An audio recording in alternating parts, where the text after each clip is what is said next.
At my own brother's award ceremony, security stopped me. "Show, ma'am, you're not on the list."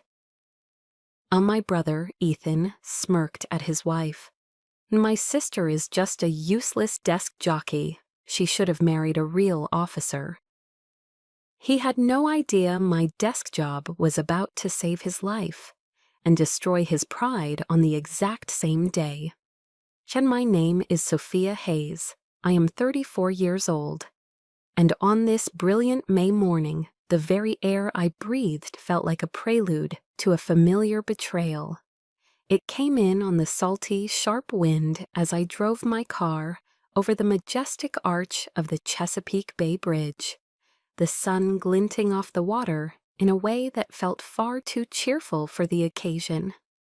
Ahead lay the hallowed grounds of the United States Naval Academy, Annapolis, a place where the stoic red brick walls seemed to hum with whispers of honor, discipline, and a very specific, masculine brand of duty. As I found a parking space, I watched them, the proud military families, their postures straight, their faces beaming as they strolled across the immaculate green lawns. Their sons and daughters, the midshipmen, stood like statues in their pristine dress whites, the embodiment of a legacy I was born into but never truly allowed to claim. A quiet, complicated knot of pride for my younger brother Ethan tightened in my chest. It was a feeling I had learned to temper over the years, to shield with a well-worn layer of resignation. I knew my role today. It was a part I had been playing for 15 years, a well-rehearsed performance as the supportive older sister, the quiet footnote in the grand story of the family hero. I was a shadow, a name whispered in the background. Taking a deep, steadying breath, I steeled myself to once again play the part of the sister with the desk job. At the main security checkpoint, I wore a simple, beige trench coat I'd deliberately chosen to conceal the crisp uniform beneath it, hiding the rank that rested on my shoulders. A young petty officer, his jaw set with the seriousness of his post, took my ID. He was all professionalism until his eyes scanned the guest list on his tablet. He looked up at me, a crease of confusion forming between his brows. "Ma'am, I'm sorry," he said, his voice polite but firm, trained to be unwavering. "I don't have a Sophia Hayes on the guest list for Lieutenant Hayes." He turned the tablet screen toward me, a gesture of proof that the error was not his. "The list I have is Captain David Hayes, Mrs. Margaret Hayes, and Mrs. Jessica Hayes, the lieutenant's wife." And then he read each name with military precision. David Hayes, Margaret Hayes, Jessica Hayes. Each one was a small, sharp hammer blow against my ribs.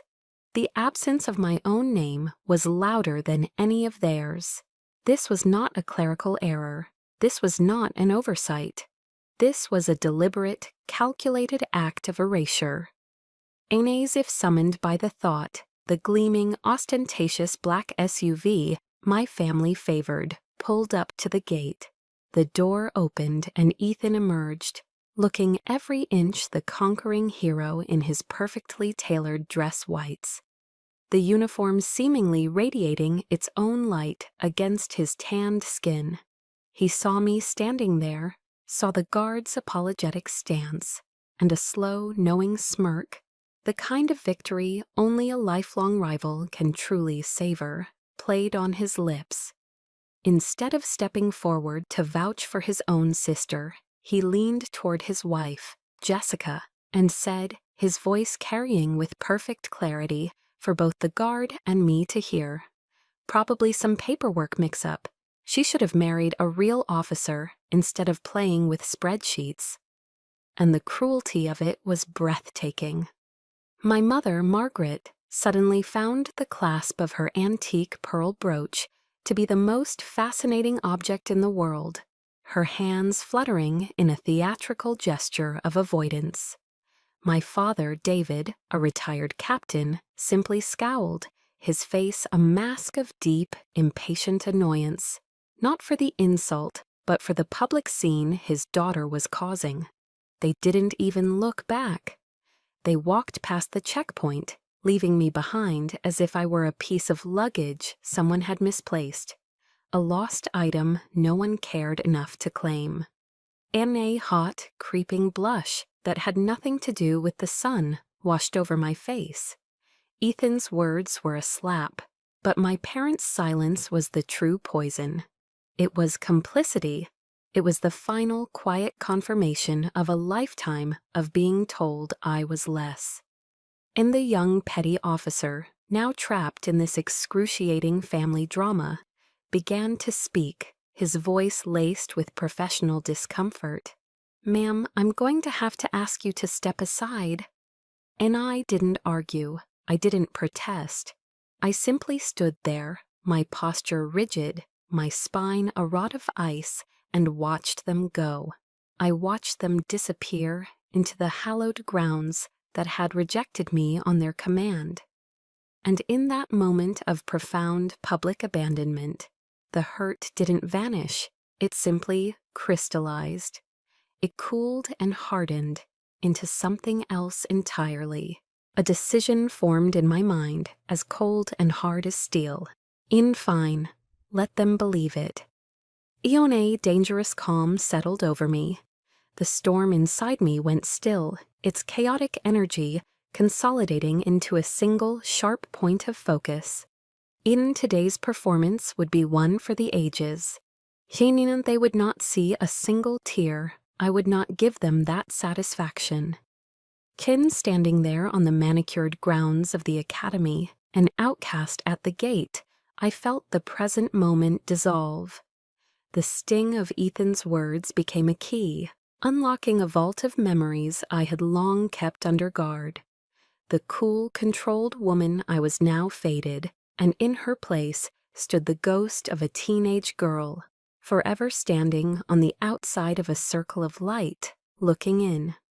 And the memory that surfaced first was drenched in the smell of charcoal and freshly cut grass. It was the day Ethan's acceptance letter to the academy had arrived. My father, a man who rarely showed emotion beyond a stoic nod or a stern frown, had transformed. He'd thrown a massive backyard barbecue, inviting what felt to her like every retired and active duty officer within a 50-mile radius.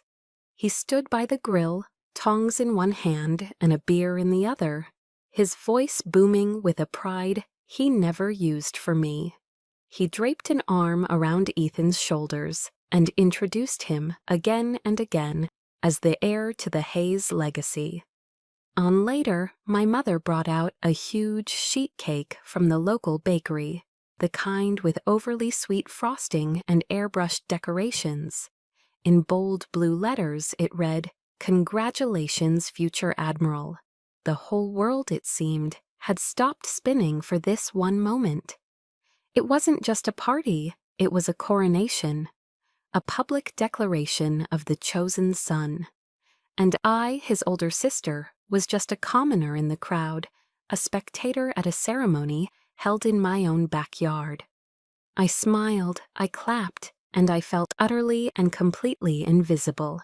In the universe has a cruel sense of irony. That very same week, I had won a National Science Fair award. My project, a complex cryptographic algorithm, had been recognized as one of the most promising in the country. I remember holding the award in my hands, a heavy gold-plated medal on a thick ribbon. For a few hours I had allowed myself to feel a flicker of hope. Perhaps this, I thought, would be enough. I found my father by the fireplace that evening, reading the Wall Street Journal. I approached him tentatively, the way a child offers a drawing, my heart pounding with a desperate need for his approval. "Dad," I'd said, my voice barely a whisper, I won." I held out the medal. He took it, his eyes barely leaving his newspaper. He glanced down at the intricate engraving, his expression unchanging. "Good job, sweetie," he murmured, the words automatic, devoid of any real warmth. He handed it back to me and then folded his paper. I was just thinking Ethan is going to need a serious physical training regimen to get ready for plebe summer. And just like that, the moment was over.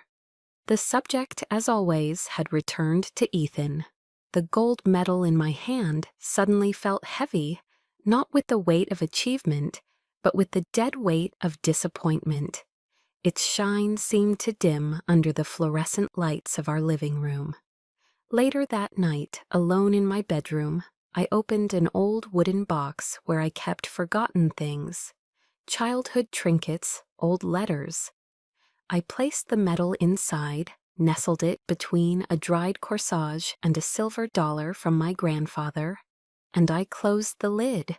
It became a secret I kept from the world, a silent, painful reminder that my victories, no matter how significant in my own world, were simply invisible in theirs.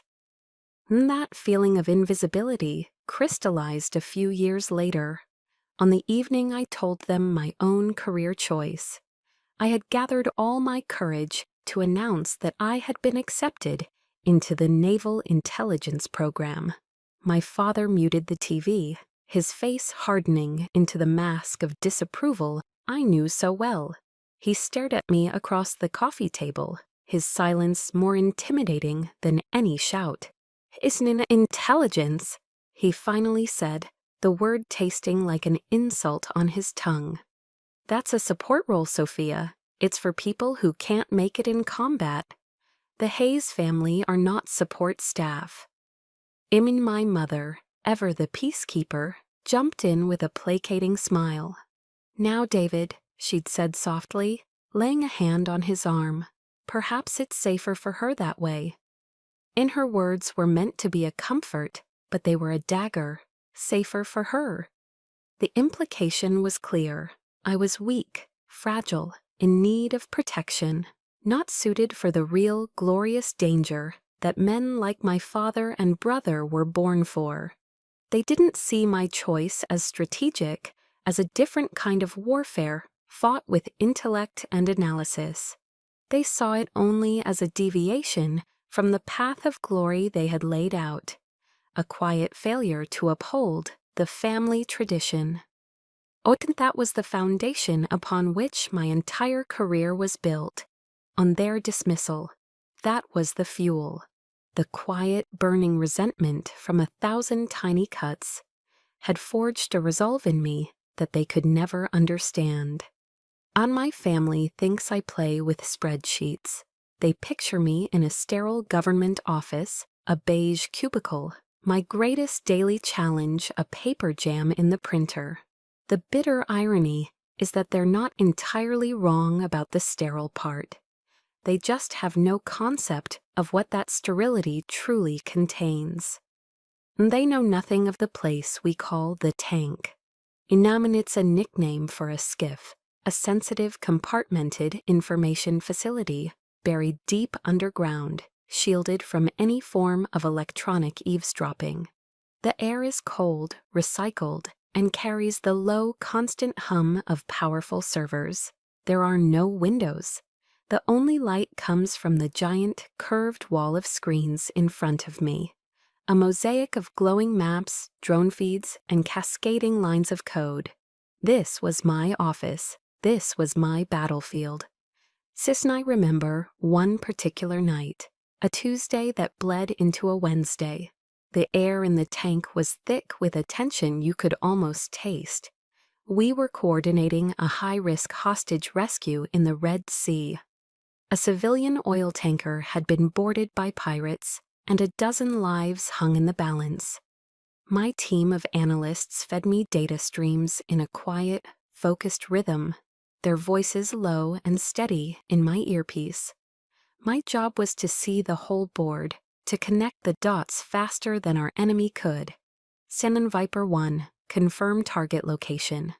"You are 2 mics out," I said into my headset, my voice calm, betraying none of the adrenaline pumping through my veins. On the main screen, a satellite thermal image showed a cluster of heat signatures on the tanker's deck. Eagle Eye, give me thermal resolution on the bridge. I need a personnel count. And the image sharpened. 7 hostiles, 12 hostages huddled together. The lives of a SEAL team, Viper 1, depended on my next series of commands, on my ability to process and predict. This wasn't a spreadsheet. This was a high-stakes chess match where the pawns were human lives, and I was the one moving the most important pieces across the board. It was in that moment of peak concentration, as I was about to give the green light, that my personal cell phone, tucked away in my pocket, vibrated. It was a jarring, unwelcome intrusion from another world. For a split second, I considered ignoring it, but protocol was protocol. I pulled it out. It was a text from Ethan. In the message glowed on the small screen, a beacon of casual ignorance from a world away. Enjoying your weekend in DC? Hitting the museums, I bet? Don't work too hard on those reports, SIS. And I read the words, and a cold, bitter wave of irony washed over me. Here I was in a life-or-death struggle against armed traffickers, my mind stretched to its absolute limit. And in his world, I was his boring older sister, a tourist in my own life, drowning in paperwork. The condescending nickname, SIS, felt like a final twist of the knife. I took a breath, my fingers tightening on the phone for a second, before I thumbed the power button, plunging the screen into darkness. I slipped it back into my pocket. My focus snapped back to the wall of screens, my voice emerging colder and sharper than before. "In standby, Viper 1, I commanded, my eyes catching a flicker of movement on a secondary feed. A small fishing boat, unlit, approaching the tanker from the stern. It wasn't on any maritime charts. It was a ghost. It's someone. Eagle Eye. Focus on that trawler. Now." The thermal image zoomed in. The boat was cold, but the shapes inside were not. 6 more heat signatures, armed, an ambush. They were waiting for the SEALs to board. "Send Viper 1, abort, abort!" My voice was sharp, cutting through the silence of the tank. "I repeat, abort the breach. You have a secondary hostile force approaching from your 6. They're walking you into a kill box." On a wave of relief, silent and profound, washed through the room as the SEAL team confirmed the new orders. My analysis, in that split second, had just saved their lives. 8 hours later, at 3 a.m., I finally returned to my empty apartment in Washington, D.C. The adrenaline had faded, leaving behind a bone-deep exhaustion. The city lights twinkled through my window, a galaxy of strangers, none of whom knew what had just transpired in the darkness on the other side of the world. I walked to the liquor cabinet, my movements heavy, and poured a generous 2 fingers of Kentucky bourbon into a heavy glass. No ice. Ira and I stood by the window, swirling the amber liquid, the silence of the room a stark contrast to the controlled chaos of my work. I thought about the men of Viper 1, teammates whose faces I would never see, whose thanks I would never hear. I thought about the string of victories attributed to anonymous intelligence sources. Solitude was the price of this silent power. My family thought I pushed paper. They had no idea that those papers held the fates of nations, that the ink from my pen could move armies and shift the balance of power. They saw a desk job. I saw a global chessboard. And I had long ago accepted the terms of my service. I accepted the loneliness, the secrecy, the crushing weight of it all. On because the mission was always more important than a wounded ego. Unhope arrived when I least expected it, not in a blaze of glory, but in the quiet of a corner office in the Pentagon. It smelled of worn leather, old books, and freshly brewed coffee. 2 days after the Red Sea operation, 2 days after Ethan's text message had sliced through the tension of the tank, I was summoned by General Miller. And he was my commanding officer, a 4-star general with a reputation for being as brilliant as he was tough. His office overlooked the Potomac, and the walls were covered not with medals, but with maps and photographs of him with soldiers in the field. He gestured for me to sit as he walked over to a coffee machine, humming quietly in the corner. "Sintin, you look exhausted, Sophia," he said, his back to me. His use of my first name was unusual, a sign that this was not a formal debriefing. He turned around and handed me a heavy ceramic mug filled with steaming black coffee. It was a simple gesture, but in the context of my life, it felt monumental. And he sat down behind his large mahogany desk and looked at me, his gaze direct and piercing, yet completely devoid of judgment. It was the kind of look that made you feel seen, truly seen, not just as a subordinate or a set of skills, but as a person. "You saved 12 lives the other night," he stated, his voice a low, steady rumble. "And the lives of the entire SEAL team. The official report won't have your name on it, for obvious reasons. But I know, and the president knows." He leaned forward slightly, his eyes holding mine. "You should be proud of that." And I stared at him, the warmth from the coffee mug seeping into my cold hands. For a moment, I couldn't speak. In my world, praise was a foreign language.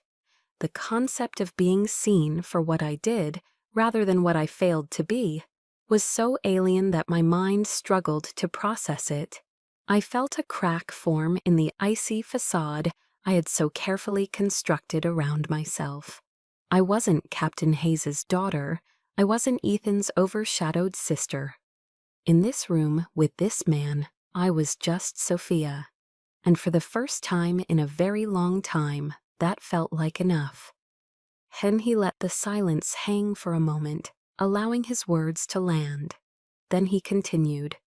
"The Joint Chiefs have been discussing Operation Blackwater. It's been long enough. We believe parts of it can now be declassified." Ian and I blinked, my mind racing. Operation Blackwater was my masterpiece, a multi-year intelligence campaign that had dismantled a global terror financing network. It was the work I was proudest of, and it was buried under layers of the highest security clearance. "Inai, the decision has been made," he said, a faint smile touching the corners of his mouth. "It's time we started recognizing our heroes in the shadows. The Department of the Navy has officially nominated you for the Distinguished Service Medal." And I felt the air leave my lungs. The Distinguished Service Medal. It was one of the highest non-combat honors, a recognition reserved for senior officers who displayed exceptionally meritorious service in a position of great responsibility. I was stunned into silence. He began to speak about my career, referencing specific operations, strategic successes, and analytical breakthroughs, accomplishments I had locked away in classified files, accomplishments even I had almost forgotten in the relentless churn of the next mission. He saw the whole picture, the entire tapestry of my career, not just the disconnected, meaningless threads my family perceived. Sneh raw, unfamiliar emotion swelled in my throat. On impulse, driven by the unexpected safety of this space, I heard myself confess the one thing I never spoke of. "Sir," I said, my voice barely a whisper, "my own family. They think I have a desk job. They think I push paper." And I expected a nod of sympathy, perhaps a look of pity. Instead, General Miller leaned back in his chair and let out a deep, booming laugh. It wasn't a laugh of ridicule. It was a laugh of pure, unadulterated delight, of someone who appreciated a grand cosmic irony. "In a desk job," he roared, shaking his head in disbelief. "Well then," He leaned forward again, his eyes twinkling with a sudden, brilliant idea. In that case, I think we ought to give them the biggest surprise of their lives.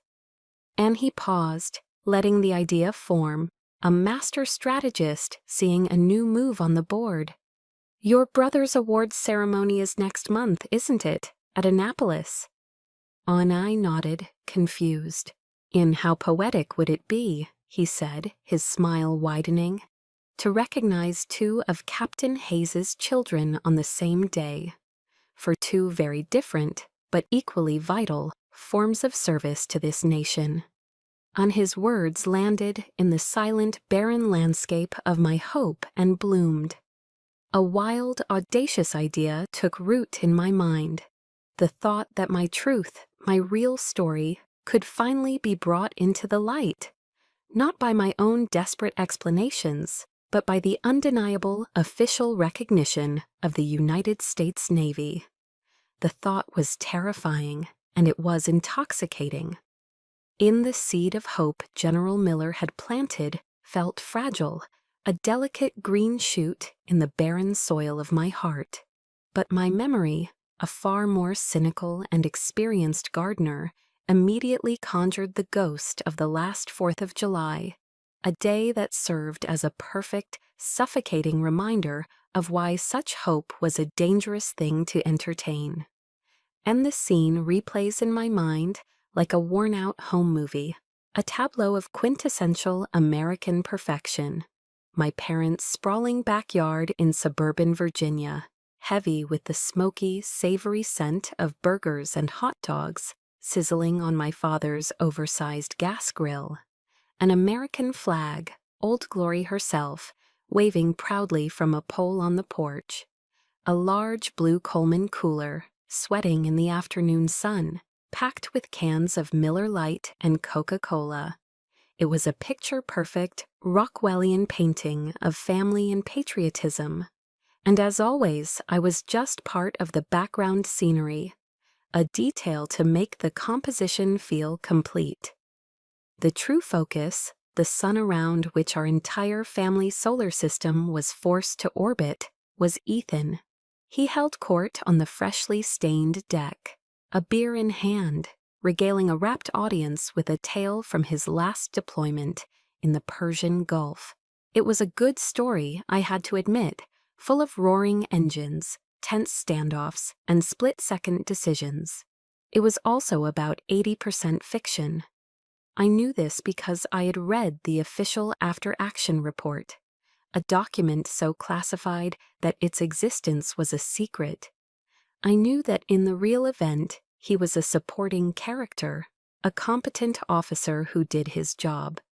But here on his stage, under the adoring gaze of our father, he had given himself the starring role. My dad, his face beaming with a vicarious pride that was almost painful to watch, would nod along, interjecting with technical details about the FA-18 specs or the carrier group's protocols, lending his own authoritative weight to the embellished narrative. It was a play, a tired, predictable one, they had been performing for my entire life, and I was, as always, the unwilling audience member, contractually obligated by blood to applaud a performance I knew was a fraud. Anna later, while my father and Ethan were deep in a debate about military spending, my mother caught my arm with a gentle but firm grip. "Come help me in the kitchen for a minute, dear," she said, her voice bright and conspiratorial. This was her signature move, the gentle summons to a private space for a not-so-gentle, soul-crushing critique. And in the cool of the kitchen, she pulled a large bowl of potato salad from the refrigerator, her back to me as she fussed with the plastic wrap. "You see Jessica out there," she began, her tone meticulously casual. "She just knows how to take care of Ethan. She makes his life so easy when he's home. It's a real gift, you know." She turned to face me then, her smile a carefully constructed mask of maternal concern that didn't quite reach her eyes. A career is a wonderful thing, Sophia. We're very proud of you, of course. But you mustn't forget about your own happiness. And I braced myself. I knew what was coming next. In my friend Carol from the book club, her son, Mark. He's an orthopedic surgeon, you know, very successful, very handsome, and he's finally single again. I was just thinking. Anna and I let her words wash over me, each one a tiny, perfectly aimed dart. It wasn't about my happiness, it was a judgment. It was a quiet, firm declaration that my life, the one I had sacrificed and fought for, the one I had painstakingly built for myself in the shadows, was fundamentally incomplete. My career in her eyes was not a source of pride or fulfillment, but a temporary placeholder, a waiting room for the only event that truly mattered in a woman's life, marriage. I wasn't a success. I was a problem to be solved, a loose end to be tied up in a neat matrimonial bow with a doctor. And that's very thoughtful of you, Mom, I said, my voice perfectly even, a testament to years of practice. But I'm happy. The lie felt thin and brittle in the air between us. When we returned to the patio, the sun was beginning its slow descent, casting long, dramatic shadows across the lawn. Ethan, now 3 beers in, was louder, his confidence amplified by the alcohol and the fawning audience. He spotted me, and with a boisterous laugh, draped a heavy, familiar arm over my shoulders. His gesture was a prelude to an attack disguised as brotherly affection. "And hey, sis," he said, his voice overly jovial. He pulled me a little closer, forcing the small group of his friends and our parents to pay attention. "I've been meaning to ask you." He paused for dramatic effect. "When are you going to put in for a transfer to a real position?" And the question landed in the suddenly quiet circle like a grenade. He continued, either oblivious or indifferent to the sudden tension. "Somewhere you can actually make a difference. Must be pretty damn boring sitting in the Pentagon all day, pushing paper." And there it was, the annual public dismissal of my entire life's work. In front of everyone, he had reduced my career, my sacrifices, my secret victories, and crushing responsibilities to nothing. A boring, meaningless waste of time. He wasn't just asking a question, he was passing a verdict. And I felt it then. A wall of ice beginning to form around my heart. A defense mechanism I had perfected over decades. It started at my core and spread outwards, a cold, crystalline barrier against the casual, smiling cruelty of his words. On the outside, I held my own smile in place. It was a polite, placid, utterly empty expression.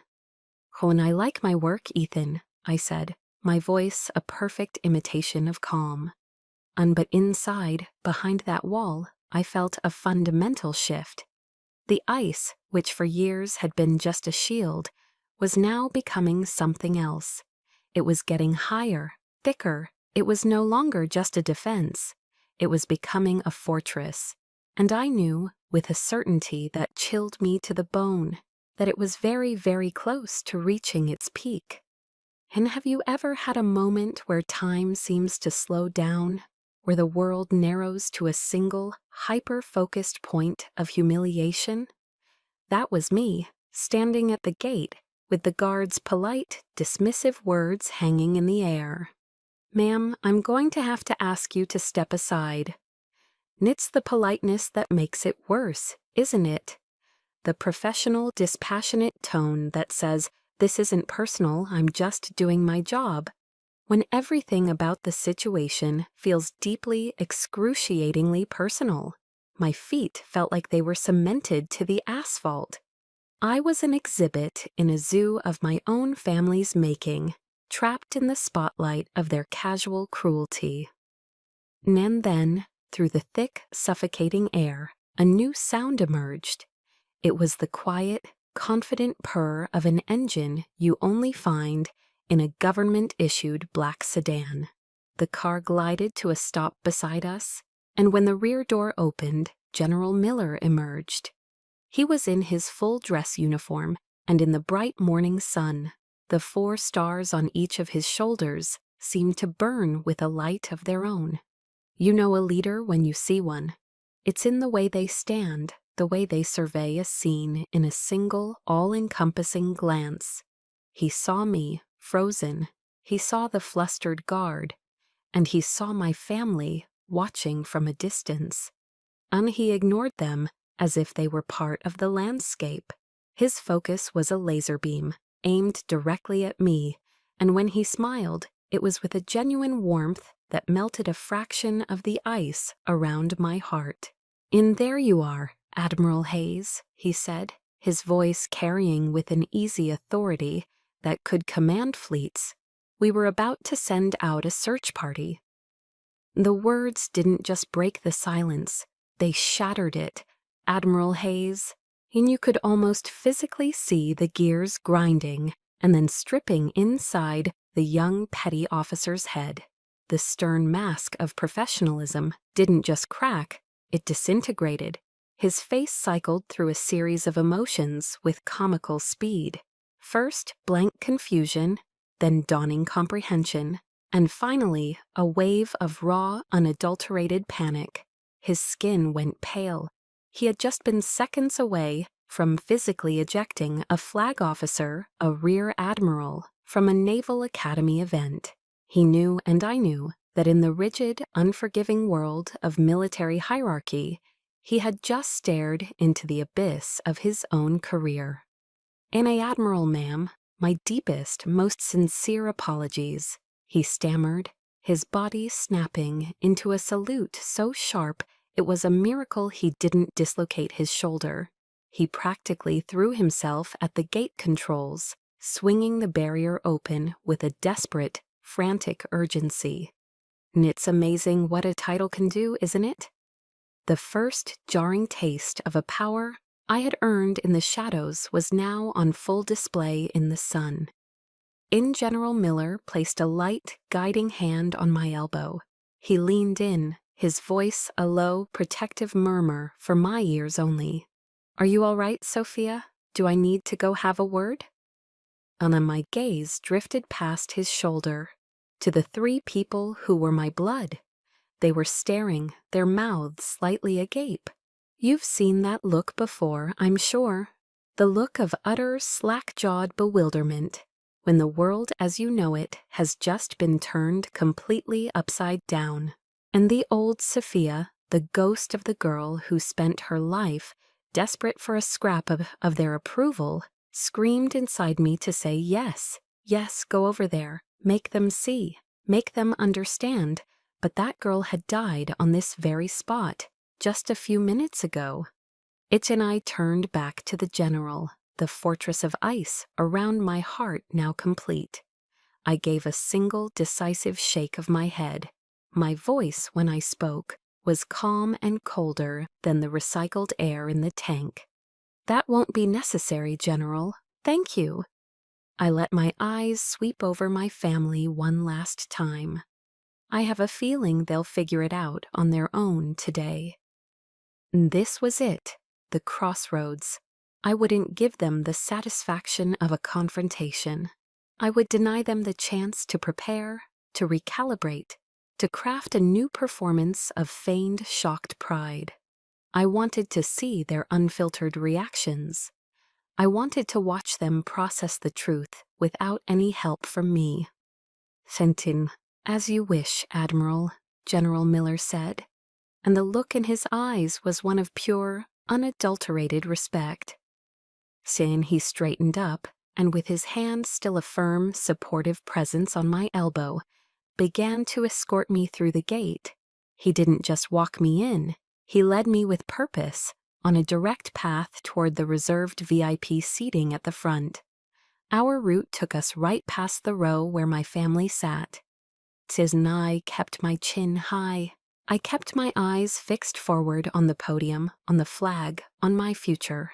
I did not grant them a single glance, but I felt their gaze on me like a physical force. As we passed, I heard it, a choked, incredulous whisper from my father to my brother, "On Admiral." And that one word, spoken in a tone of utter disbelief by the man who had dismissed my life's work, was the final echoing drop. A lifetime of slights flashed through my mind. The ignored medal, the condescending jokes, the endless gushing praise for Ethan's real service. Every moment of feeling invisible, of being told I wasn't enough. It all came to a head in that single whispered question. In the last drop had fallen. The glass was not just full, it had shattered. So today was not about asking for their approval. That ship had sailed long ago, and I was finally letting go of the rope. Today was about forcing them to reckon with the truth they had so comfortably, so cruelly chosen to ignore. My silence was over, but my answer wouldn't be spoken. It would be worn. It was in the 2 silver stars gleaming on each of my shoulders. General Miller led me to a private waiting room tucked away behind the main stage, a quiet sanctuary from the growing crowd. The room was simple, furnished with a few leather armchairs and a small table with a pitcher of ice water. He gave me a knowing nod. "Take a moment, Admiral. The ceremony begins in 15. Then he closed the door, leaving me alone with my thoughts and the faint, muffled sounds of the brass band tuning up outside. I walked over to the full-length mirror on the far wall. The woman looking back at me was a stranger, and yet more myself than I had ever been. There was a nervous energy thrumming just beneath my skin, the familiar adrenaline rush that comes before a major operation. This was no different. This was a strategic maneuver, one that required careful, deliberate preparation. My hands moved with practiced precision. I slipped off the beige trench coat, the civilian armor I had worn for so long. I folded it neatly and placed it on a chair. It lay there, a soft, crumpled symbol of the person I used to pretend to be, a ghost. And beneath it was the crisp, immaculate uniform of the United States Navy, the service dress whites. I took a moment to adjust the fit, smoothing the fabric over my shoulders. Then, from a small velvet-lined box I took from my purse, I retrieved my rank insignia, 2 silver stars for each shoulder board. They were cool and heavy in my palm. This wasn't just about dressing for a ceremony. This was a silent, personal ritual. With slow, methodical movements, I affixed the stars to my shoulders. Each click of the pin into its fastening was a decisive sound, a final confirmation. Click. This is who I am. Click. This is what I have earned. And I was no longer just Sophia Hayes, the quiet daughter. I was Rear Admiral Hayes, a flag officer in the most powerful navy in the world. I was dressing myself in the truth. When I stepped out of the waiting room and back into the designated VIP section, the atmosphere had changed. The seats were filling up, a sea of uniforms and formal attire. A few senior officers, a vice admiral I knew from the Joint Staff, and a Marine Corps general spotted me. Their faces lit up with genuine recognition. "In Admiral Hayes," the vice admiral said, extending his hand. "I heard they were finally declassifying Blackwater, a phenomenal piece of work. Congratulations."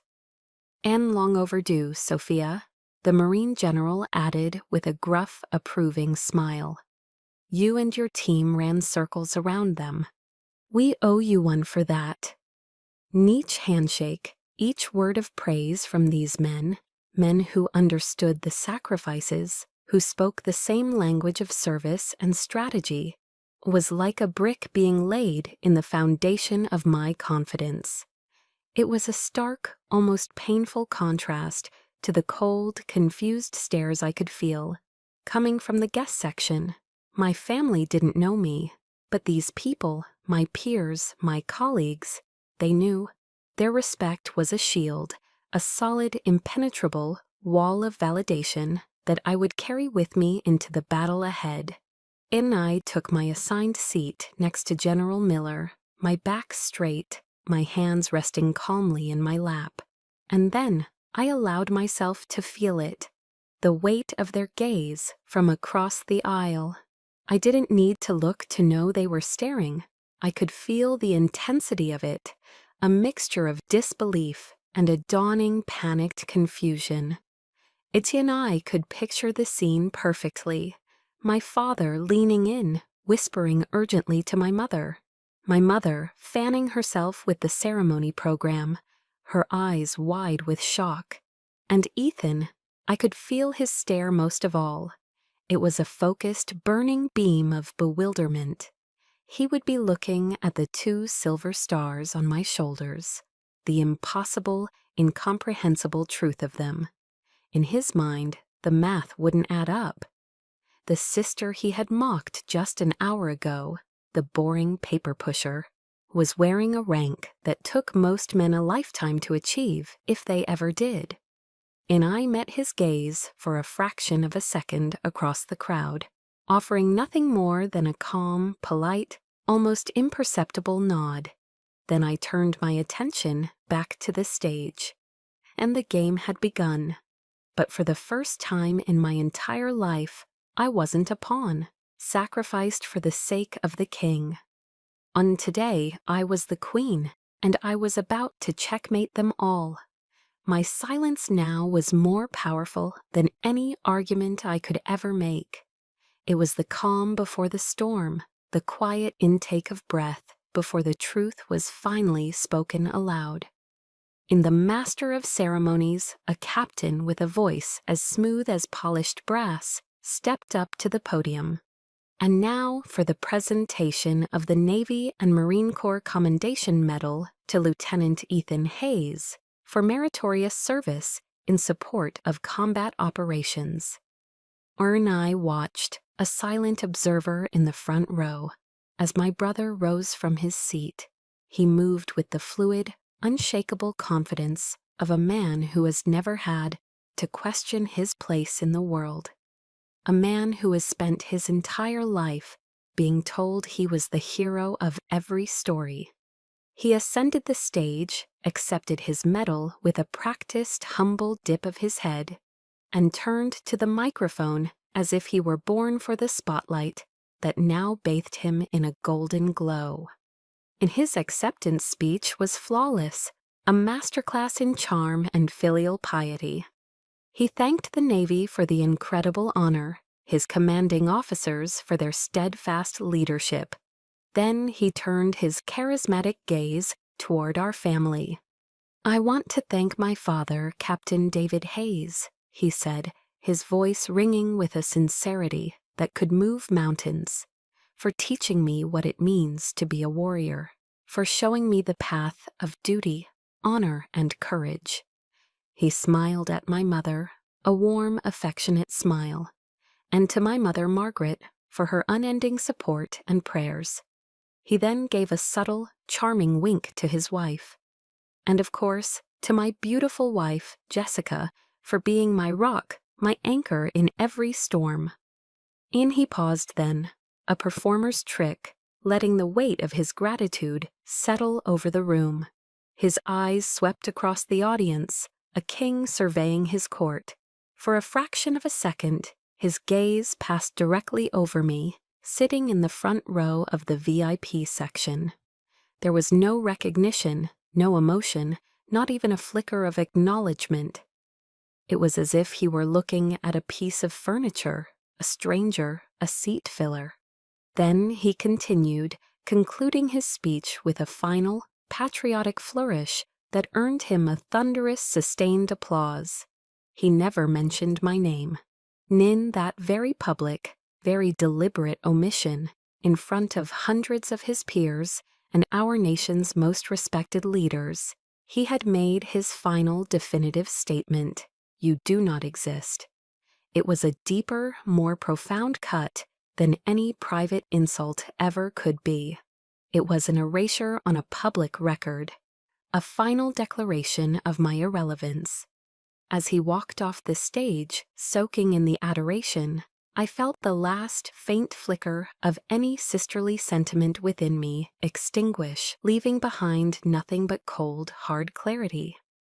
And when the applause finally faded, General Miller did not return to his seat. Instead, with a quiet purpose that immediately drew every eye in the room, he walked to the podium. The entire auditorium, a moment ago filled with sound, fell into a sudden, expectant silence. A 4-star general going off script was an event in itself.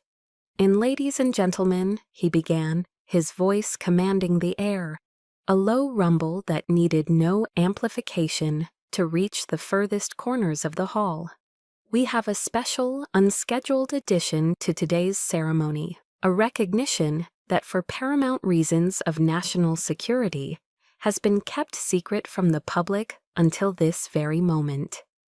A low, intrigued murmur rippled through the crowd. I saw Ethan, now back in his seat, lean over and whisper to my father, a confused frown creasing his brow. And General Miller continued, his words painting a vivid picture for the captivated audience.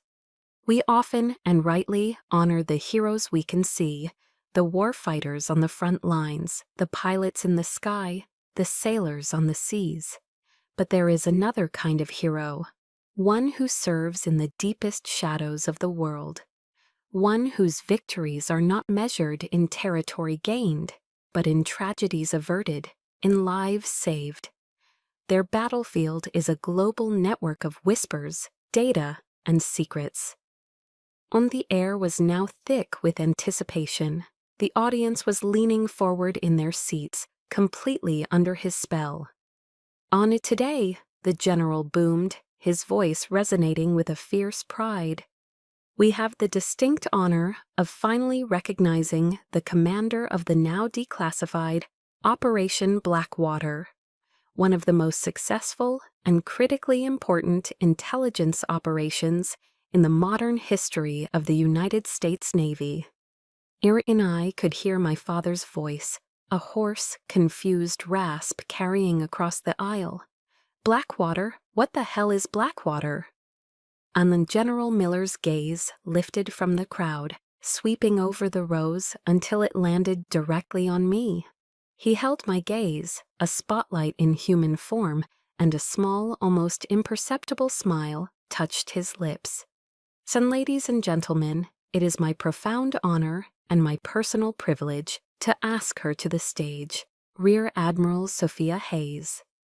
And for a single, solitary heartbeat, there was nothing, absolute, deafening silence. The world seemed to hang, suspended in a universe of stunned disbelief. And then, like a brush fire, a wave of whispers swept through the auditorium. "Admiral? Hayes? Did he say a rear admiral?" And I rose from my seat. And as I did, something extraordinary, something beautiful happened. Every single uniformed person in that room, from the youngest ensigns in the back rows to the most decorated captains and generals in the front, rose to their feet as one. It wasn't planned, it wasn't coordinated. It was a reflex born of instinct, protocol, and a lifetime of ingrained discipline. It was respect, a cascading wave of white and blue uniforms, standing in silent, stunned deference. All except for 3 people. And my family remained seated, frozen in their chairs, as if a gorgon had turned them to stone. They were a tiny, isolated island of shock in a vast, rising sea of honor. My father's face was a mask of pure, slack-jawed incomprehension. My mother's hand was pressed hard against her mouth, her eyes wide with a dawning horror that was almost theatrical. And Ethan's face was ashen.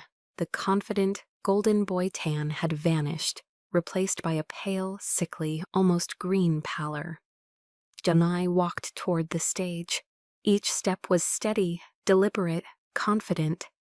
I could feel the weight of my own power, the quiet, immense authority I had carried in secret for so long. I was no longer a shadow. I was walking into the light. And on the stage, General Miller took the Distinguished Service Medal from its rich, velvet-lined box. As he pinned the prestigious medal to my uniform, he leaned in, his voice a low whisper meant only for me. "Time to tell your story, Admiral." On he turned back to the microphone, but he did not simply read the official, dry citation. He told the story. And he spoke of the youngest rear admiral in modern naval history, a ghost who had commanded a global intelligence network from the deepest parts of the shadow world. He spoke of strategic victories that had averted regional wars, of intel that had directly saved the lives of over 5,000 civilians in a single year. He painted a picture of a new kind of warfare, fought not with guns but with intellect. And then he delivered the final, devastating, perfectly aimed blow. "And just last year," he said, his voice ringing with emphasis, with purpose. "It was actionable intelligence gathered and analyzed in real time by Admiral Hayes's unit that directly resulted in a U.S. destroyer being saved from a catastrophic, coordinated anti-ship missile ambush in the Persian Gulf." And I let my eyes drift from the general, from the cheering crowd, to my family, and I watched the truth detonate in their faces. My father looked like he had been physically struck, his body rigid, his eyes seeing something far away, replaying a history he never knew. My mother let out a small, strangled gasp, her knuckles white where her hand was pressed to her lips. But it was Ethan's face I will remember for the rest of my life. The blood drained from it completely. The confusion was gone, replaced by a sickening, horrifying dawn of absolute comprehension. And he knew exactly which destroyer that was. It was his. The applause felt like a distant ocean roar. Standing on that stage, with the weight of the medal on my chest and the respect of my peers surrounding me, I felt a sense of quiet, profound release. The battle was over. The truth was out. At the reception that followed, a grand ballroom filled with the clinking of glasses and the low hum of important conversations. I was no longer a shadow. I was a center of gravity. A group of congressmen from the House Armed Services Committee were congratulating me when I saw them approach, my family. They moved together like a wounded animal, a tight, defensive cluster cutting through the crowd. Ethan was in the lead, his handsome face a hard, tight mask of fury. My father followed, his expression unreadable, a complex mixture of shock and something I couldn't yet name. My mother trailed behind, clutching my father's arm, her face pale. They stopped a few feet away.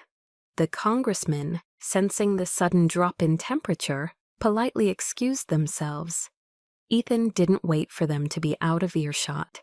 "Rear Admiral Hayes," he said, his voice a low, venomous hiss. He spat the title like it was a curse. That was quite a performance. My father remained silent, his eyes, for the first time, refusing to meet mine. "And you lied to us," Ethan continued, his voice rising, drawing a few curious glances.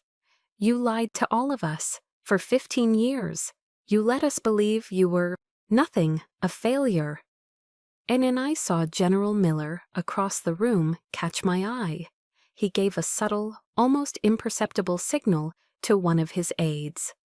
A young, polished lieutenant commander appeared at my elbow instantly. "Admiral," the aide said smoothly, his voice a calm counterpoint to Ethan's rising anger. Perhaps this conversation would be more comfortable in the private conference room? And he led the way, and my family had no choice but to follow. The walk down the quiet, carpeted hallway felt like a march toward a final, unavoidable sentencing. And inside the soundproofed conference room, with the door firmly closed, Ethan's carefully contained rage finally exploded. "None, why?" he yelled, his voice cracking. He began to pace the length of the room like a caged tiger, his fists clenched at his sides. "Why would you do that to us? You turned your own family into a laughingstock out there. You stood by and let me lecture you about sacrifice, about service. You were laughing at me the whole time, weren't you?" And he spun to face me, his eyes wild with a wounded pride I knew all too well. It was the Hayes pride, the pride of the warrior. "And I was on the front lines," he shouted, jabbing a finger at his own chest. "Dad was on the front lines, we served, and you sat in a goddamn air-conditioned office, playing war games on a computer, and you get a medal bigger than both of ours combined? It's a joke. It's insulting." His words were a desperate, frantic attempt to rebuild the pedestal he had just been knocked from. He wasn't angry that I had lied. He was angry that I was more successful than he was. He was angry that my desk job had saved his life. And I let him vent. I let the storm of his ego break against the calm, silent fortress I had become. I walked over to the mahogany conference table, poured a glass of water from the crystal pitcher, and took a slow, deliberate sip. I waited until his shouting subsided into ragged, heavy breaths. And only then did I speak. My voice was quiet, devoid of any emotion, as flat and calm as a still lake. "And I was never laughing at you, Ethan," I said, setting the glass down with a soft click. "I was doing my job, a job that, by its very nature, required absolute secrecy." And I shifted my gaze from him to my father. For the first time, he looked me in the eye. "And did you ever once ask me about the specifics of my work, Dad?" I asked, my voice still quiet, still controlled. "Or did you just assume it was paper pushing because it didn't involve a weapon?" I turned to my mother, who was now weeping silently into a handkerchief. "Did you ever once ask me if I was happy with my career, Mom? Or did you just ask me when I was going to get married?" And I looked back at all of them, the jury of my childhood. I didn't lie to anyone. I simply stopped trying to explain myself to people who had already decided they weren't going to listen. In my words hung in the air, a final damning verdict. The silence that followed was heavy, absolute. My father, the indomitable Captain David Hayes, seemed to shrink before my eyes. He bowed his head, and in that moment, for the first time in my life, he looked old. He looked defeated. And just then, the sharp, distinct ring of my encrypted satellite phone cut through the silence. It was a sound that meant only one thing: duty calls. I glanced at the screen, then back at the shattered remains of my family. "How do I have to take this?" I said, my voice crisp and professional again. "It's a call I can't miss." And I turned and walked toward the door, my heels clicking softly on the polished floor. I paused with my hand on the doorknob, my back to them. I allowed one last small piece of my old self to speak. "Eldon, I love you," I said, the words feeling foreign but necessary. "But I will not be dismissed by you ever again. If we are going to have a relationship from this day forward, it will be one that starts with respect, real respect." John and I let the words hang in the air for a moment, a final non-negotiable term of surrender. And think about it. And then I walked out of the room, closing the door softly behind me, leaving them alone in the echoing silence of the truth. 6 months passed, 6 months of careful, tentative steps across a newly drawn map. My ultimatum at the ceremony wasn't a finish line.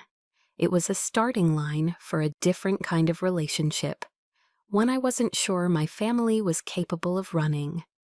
Ek and I walked into my parents' living room on a quiet Sunday afternoon. The first thing I noticed was something new against the far wall. It was a beautiful, glass-fronted display cabinet made of dark cherry wood. My father was there, a soft cloth in his hand, carefully polishing the glass. His own medals and my grandfather's were arranged tastefully on the lower shelves. But in the center, on the main shelf, at eye level, sat my Navy Distinguished Service Medal. It was flanked by a framed, high-resolution photograph of me on the stage at Annapolis, with General Miller pinning the medal to my uniform. And my mother came in from the kitchen, carrying a plate of her classic chocolate chip cookies, still warm from the oven. She smiled at me, a real smile, one that reached her eyes. "Ken, your father built that last month," she said softly.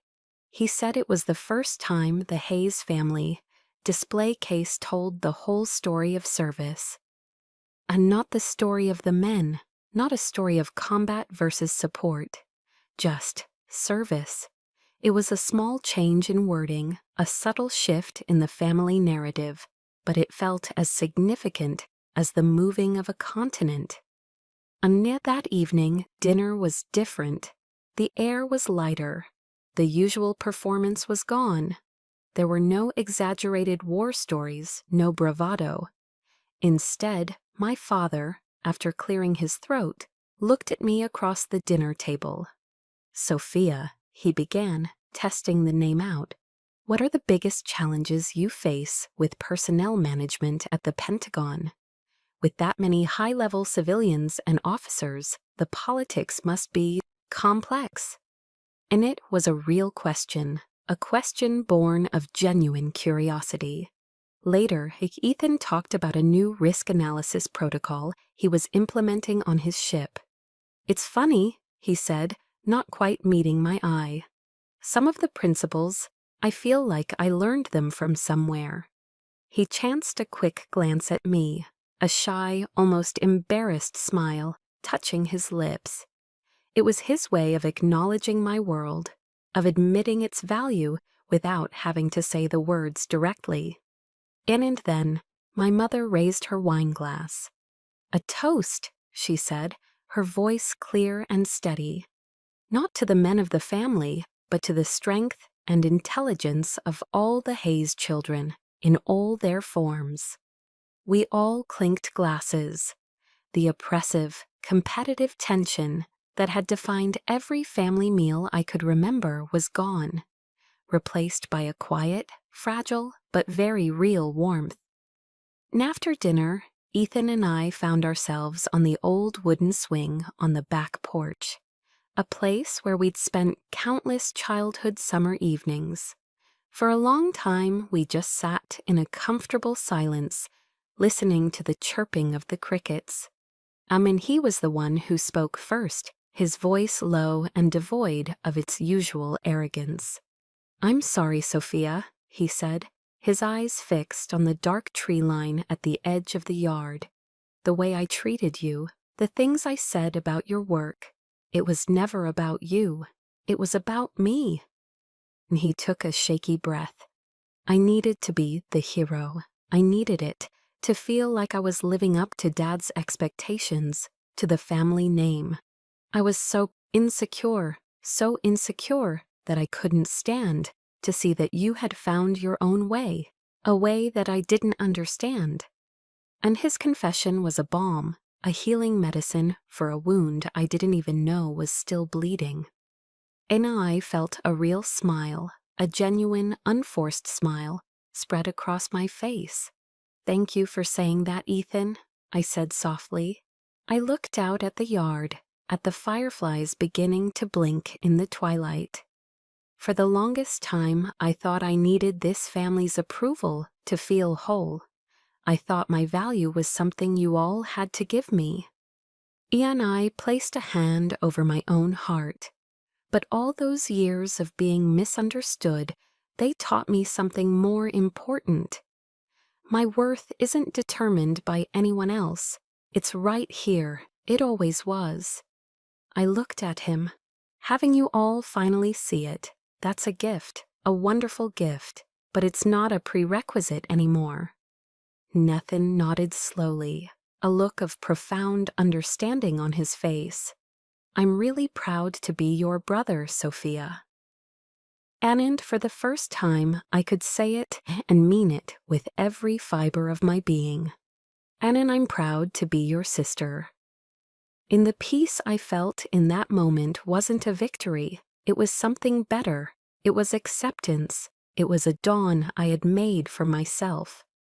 Admiral Sophia Hayes's journey is a powerful reminder that our true worth is never determined by others. Perhaps her story brought to mind a moment in your own life, a time you had to draw a line in the sand, or when you realized your peace of mind was non-negotiable. Then we believe those moments deserve to be honored. If you've ever felt like Sophia, let us know in the comments below. For more stories that empower and validate, subscribe to Chosen Revenge, where a new story is always waiting to honor yours. Your experience matters here. Hakis Ansoi Han.